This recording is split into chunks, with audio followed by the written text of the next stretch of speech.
Vous suivez le procès de la meurtrière présumée de la petite Lola, Dabia B, et vous adressez aujourd'hui une lettre ouverte au nouveau ministre de l'Intérieur, Laurent Nunez. Monsieur le ministre de l'Intérieur, Laurent Nunez, je me permets de vous adresser ce courrier car jusqu'à présent, aucun de vos prédécesseurs n'a répondu à mes interpellations à ce sujet essentiel. Vous qui connaissez le terrain, vous qui avez été confronté de près ou de loin à la question de l'application des OQTF, et vous qui savez. Alors, monsieur le ministre, ma première question est simple. Pourquoi sa meurtrière était-elle encore sur notre territoire ? Pourquoi la petite Lola, à peine âgée de 12 ans, qui aurait pu être votre fille, qui également aurait pu être ma sœur, n'a-t-elle pas pu franchir la porte de chez elle en rentrant de l'école, comme tant d'autres enfants ? Cela fait 2 ans et nous n'avons toujours pas de réponse. Si je me permets de vous poser cette question, c'est parce que je pense être légitime de pouvoir le faire, de par mon histoire personnelle, mais aussi en tant que fondatrice de l'association Éclat de Femmes qui accompagne toutes les victimes de violences. Et malheureusement, les témoignages sont insupportables et nombreux. Chloé, violée dans un bar par un étranger en situation irrégulière. Une jeune femme autiste, violée dans un parc par un homme pakistanais qui a eu que 8 mois d'emprisonnement. Ou encore Laura, droguée par un chauffeur marocain, ramenée chez lui de force et violée.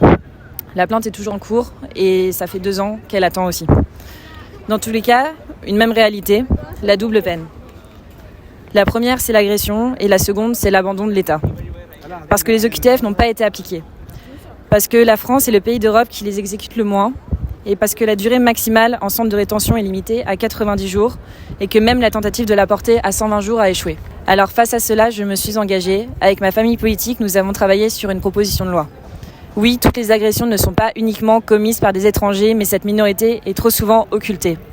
Et les chiffres parlent d'eux-mêmes. En 2023, les étrangers représentent 13% des mises en cause pour les violences sexuelles, alors qu'ils sont que 8% de la population. On peut fermer les yeux, où on peut regarder la réalité en face.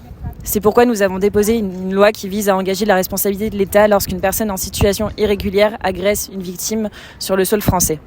Pourquoi ? Parce que la reconstruction d'une victime coûte plus de 35 000 € entre les frais juridiques et psychologiques, malheureusement des sommes que la plupart ne peuvent pas avancer.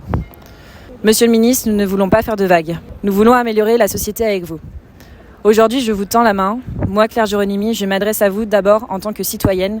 Mon association Éclat de Femmes ne veut pas être contre l'État, mais construire avec lui. Nous ne parlons pas de politique, nous parlons de vie brisée et de responsabilité commune.